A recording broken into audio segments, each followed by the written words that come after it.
There's a satisfying lie you tell yourself every night. That the person beside you would never leave. Remember that feeling.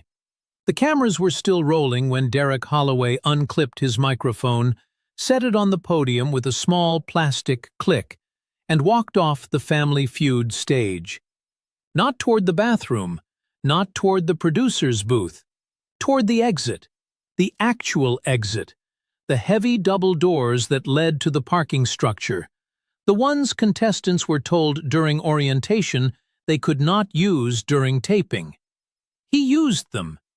He pushed through without turning around, without saying a word to his wife, without looking at his 3 children standing frozen at the family podium, and the doors swung shut behind him with a sound that bounced off the studio walls and settled into every person in that room like a stone dropped into still water. His wife, Tamara Holloway, stood at center stage with her hand still raised, mid-answer, fingers hovering above the buzzer she had been about to press.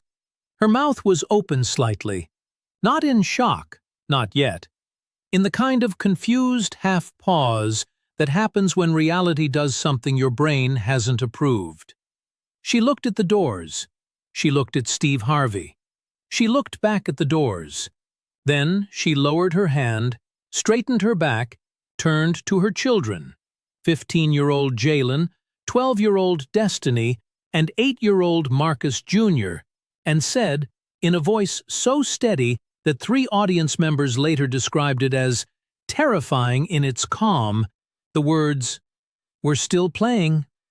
Steve Harvey stood behind his hosting podium with his mouth open, and his cards in one hand, and his other hand frozen in the gesture he'd been making when Derek walked out. A loose point toward the survey board. The studio fell completely silent. Not quiet, not hushed. The specific silence of 400 people and a 60-person crew processing something that had never happened before in the show's 46-year history. A contestant walking off, mid-round, mid-marriage, on national television. To understand why Derek Holloway walked through those doors, and to understand why Tamara Holloway's refusal to follow him was the most important decision anyone made on a game show stage that year, you have to go back to a Friday night in September 2019, in a 2-story house on Magnolia Drive in Lawrenceville, Georgia, 31 miles northeast of Atlanta, when Tamara found the second phone. She wasn't looking for it. She was looking for the car charger. Derek had taken her sedan that morning because his truck was in the shop, and she needed the cord to charge her phone before her night shift at the Gwinnett County 911 Dispatch Center, where she had worked for 11 years, where she answered an average of 147 calls per shift, where she had once talked a 16-year-old girl through performing CPR on her own father for 9 minutes until paramedics arrived. Tamara knew how to be calm when everything was falling apart. She had trained for it. She had been tested on it. She did it for $41,200 a year. The phone was in the glove box, tucked under the owner's manual. A prepaid smartphone, the cheap kind you buy at a gas station, with a cracked screen protector and 17 text messages from a contact saved only as D. Tamara sat in the driveway with the engine off and read every message. It took her 4 minutes. When she was done, she put the phone back exactly where she found it, closed the glove box, went inside, kissed her children goodnight, drove to work, and answered 911 calls for the next 12 hours without telling a single person on earth what she had just discovered. She did not confront Derek that night. She did not confront him that week. She waited 3 months. Not out of weakness, out of math. Tamara Holloway made $41,200. Derek Holloway, who managed inventory for a regional plumbing supply company, made $67,400. Together, They covered the $1,640 mortgage, the $780 in car payments, the $410 in insurance, Jalen's club soccer fees of $3,200 a year, Destiny's braces at $187 a month, Marcus Jr.'s after-school program at $600 a month, and groceries that averaged $1,100 a month for a family of 5. Tamara did the numbers on the back of a water bill envelope while sitting in the dispatch center parking lot at 6:45 in the morning after a shift. Without Derek's income, she was $2,340 short every month. Every single month. The math didn't work.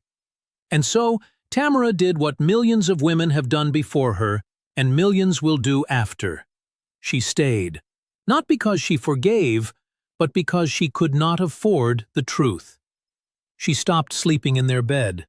She told Derek she had developed back pain and that the guest room mattress was firmer, which was actually true, though the back pain was not the reason. Derek didn't argue. He didn't ask questions.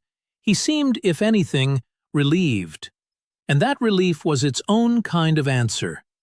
Tamara lay in the guest room every night for 2.5 years and listened to the house settle and planned.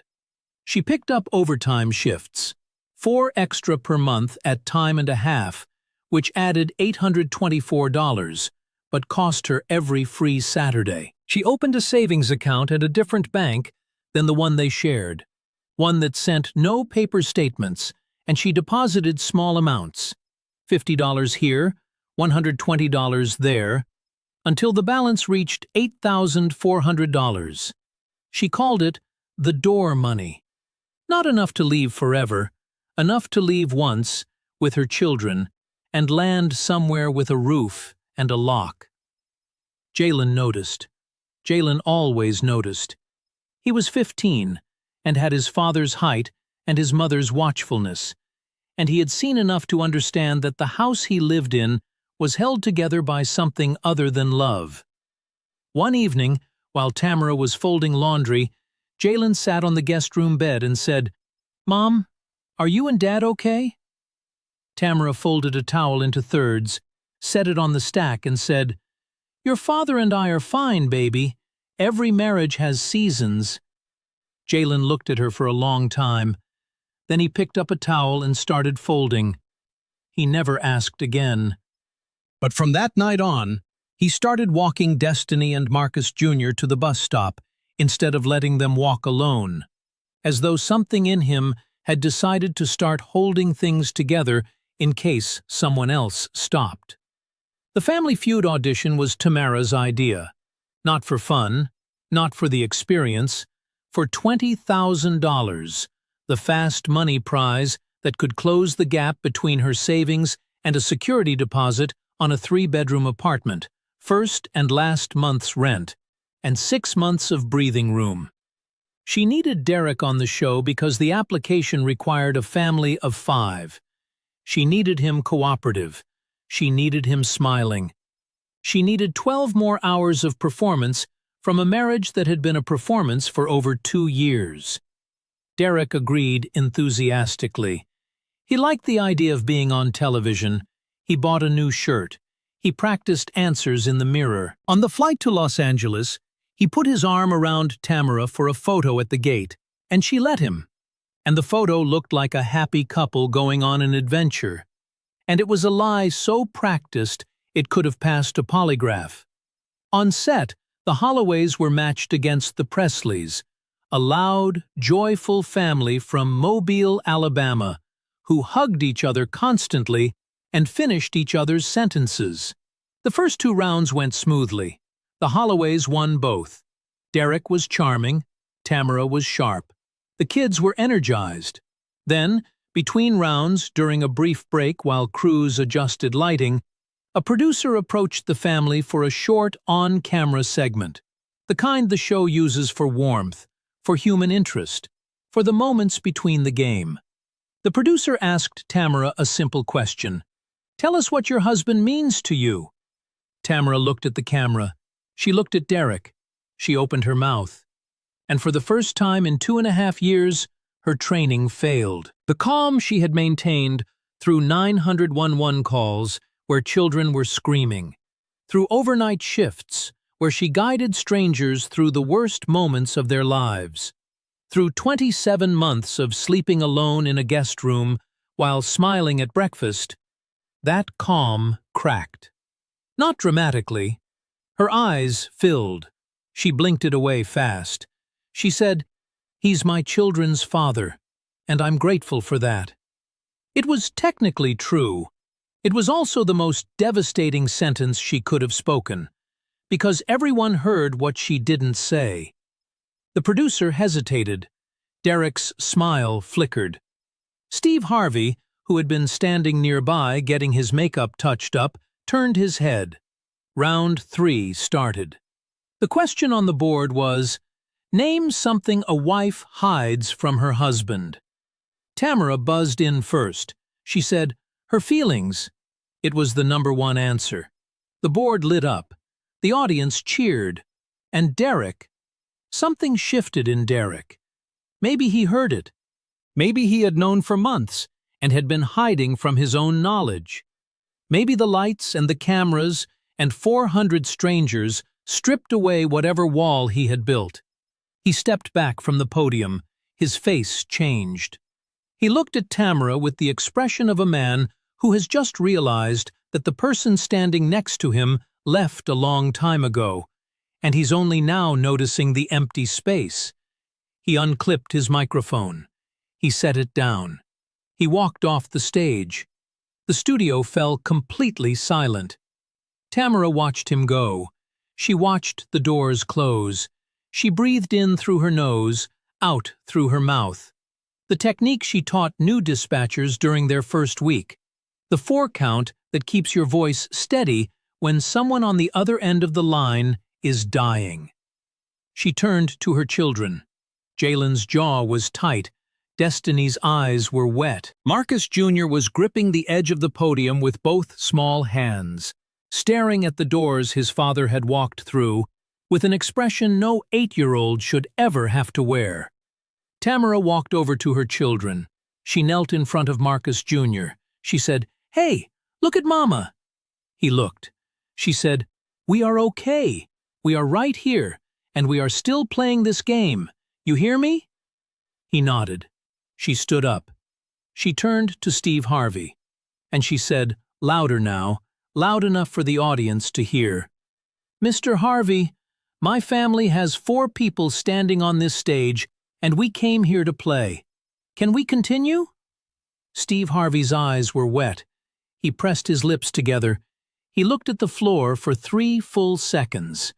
Then he looked up and said, "Ma'am, in 23 years of doing this show, nobody has ever asked me that question, and the answer is yes, absolutely yes. We're playing."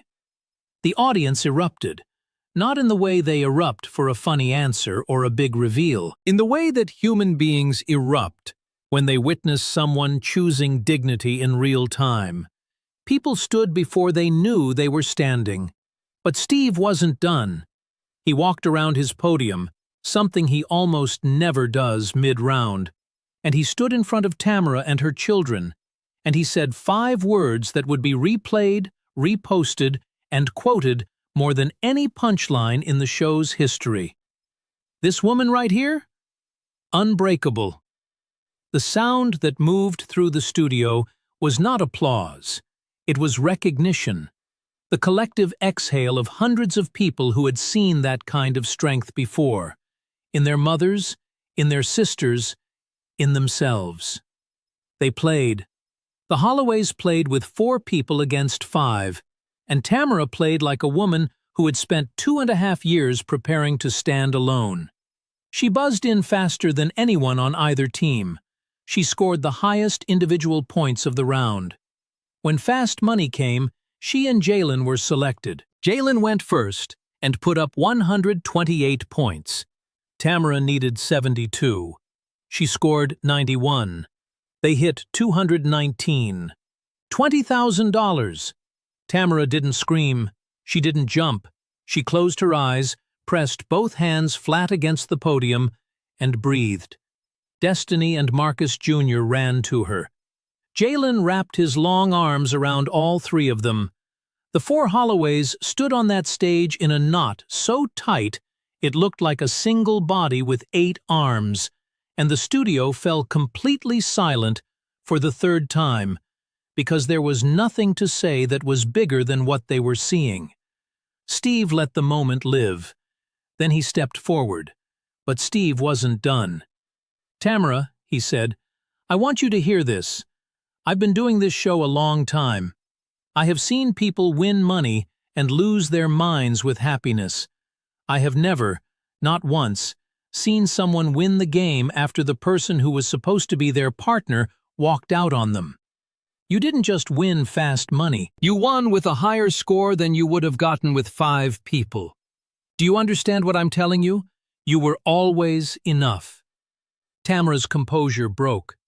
The dam she had held for 2.5 years, through the phone, the guest room, the overtime shifts, the door money, the folded towels, the practiced smiles, all of it released at once, and she bent forward and pressed her hands to her knees and sobbed in a way that had no performance in it, no restraint, no training. Cameraman Luis Hernandez, who had been with the show for 14 years, later told an interviewer that he had to step away from his camera because his hands were shaking too badly to hold the shot steady. A sound technician in the booth pulled off her headset and sat with her head in her hands. But Steve wasn't done. "I want to talk to everyone watching at home right now." He turned to the camera and walked toward it until his face filled the frame. "There are women watching this right now who are staying in something that's already over. Not because they're weak, because they're doing math, because they've got kids and a mortgage and car payments, and they've calculated that they can't afford to leave. I want you to hear me. You cannot afford to stay. The cost of staying is you, and your kids need you, not the version of you that folds towels in a guest room and pretends everything is fine. The real you, the one this woman just showed the whole world." The Presleys from Mobile, Alabama, all 5 of them, walked across the stage. Gina Presley, the mother, went straight to Destiny, who was crying into her brother's chest, and wrapped her arms around the girl and said, "Sweet girl, your mama just showed you what a woman looks like. Don't you ever forget today." Gina's husband, Ray, shook Jalen's hand, then pulled him into a hug and held it. Their youngest son, who was close to Marcus Jr.'s age, walked up to Marcus Jr. and said simply, "Your mom's really cool." Marcus Jr. nodded. He wiped his nose with his sleeve. And then, for the first time since his father walked out, he smiled. Steve reached into his jacket. "One more thing, Tamara. During the break I made a call. The Steve Harvey Foundation is covering your housing for the next 12 months. Wherever you want to live, whatever you need. First, last, security deposit, all of it. You don't have to go back to that house unless you want to. And I have a feeling you don't." Tamara looked at Steve. She shook her head slowly. Then she laughed. Not a bitter laugh, not a relieved laugh, a real laugh. The kind that comes when something impossible happens and your body doesn't know what else to do. Steve started laughing too. Then Jalen. Then Destiny. Then Marcus Jr. The whole family was laughing on a stage where, 10 minutes earlier, their world had split in half, and the audience was laughing and crying at the same time, and the Presleys were laughing, and for 30 seconds the entire studio existed in a state of joy so unexpected and so hard-won that it felt like something holy. The episode aired on a Wednesday. Within 48 hours, the clip of Tamara saying, "We're still playing," had been viewed 6.3 million times across platforms. By the end of the first week, the full segment had crossed 34 million views, the most watched Family Feud clip of that calendar year. The hashtag #WeAreStillPlaying trended nationally for 5 days. It was adopted by domestic violence organizations, single mother advocacy groups, and financial literacy programs as a rallying phrase. Oprah's team reposted it. Viola Davis shared it with the caption, "Every woman knows this woman." 3 months later, Tamara moved into a 3-bedroom apartment in Snellville, Georgia, 14 miles from the house on Magnolia Drive. She did not file the lease using the door money. She didn't need it. Steve's foundation had covered everything. She used the door money instead to pay off Jalen's soccer fees, Destiny's braces, and the remaining balance on her car. Her savings account, which she had spent 27 months building in secret, finally had a purpose she didn't dread. 6 months after the episode, Tamara was invited to speak at the National Emergency Number Association's annual conference, the largest gathering of 911 professionals in the country. She spoke for 12 minutes about the invisible labor of staying calm, about the difference between professional composure and personal suppression, about the cost of silence. She received a standing ovation from 2,200 dispatchers, and after the speech, 47 women approached her individually to tell her that her story had given them permission to leave situations they had been calculating their way out of for years. A year after the show, Derek Holloway contacted Tamara through a lawyer. He wanted to reconcile. Tamara declined. She told her attorney, "He walked out on his children on national television. I don't need an apology. I need him to show up for them from wherever he is." Derek was granted supervised visitation. He attends. Jalen has not yet decided if he wants to speak to his father. Destiny writes him letters. Marcus Jr. asks about him every Sunday, and Tamara answers every question honestly, without anger, without editorializing, because she decided the day she moved to Snellville that her children would never inherit her silence. Today, Tamara Holloway still works at the Gwinnett County 911 Dispatch Center. She was promoted to senior dispatcher and now trains new hires. She teaches a module she designed herself called The 4 Count, about managing personal crisis while maintaining professional calm. And she begins every session with the same sentence: "The technique that saves other people's lives can also be the thing that makes you disappear from your own. Learn the difference." Her evaluations are the highest in the department's history. On the wall of her new apartment, above the kitchen table where her family eats dinner together every night they can, there is a framed screenshot from the episode. Not the moment Steve spoke, not the standing ovation, not the check. It is the moment just after Derek walked out, when the cameras caught Tamara mid-turn, her body already pivoting back toward her children, one hand reaching for Marcus Jr., her face set in the expression of a woman who has made a decision so large it has rearranged her entire skeleton. Beneath the frame, Jalen taped a piece of paper with 4 handwritten words: "We are still playing." The people who stay aren't always brave. Sometimes they're trapped. And the bravest thing they'll ever do is finally walk toward the door they've been funding in secret for years. Subscribe to this channel right now and turn on the bell. Every story we tell here is someone's turning point. The next one might be yours.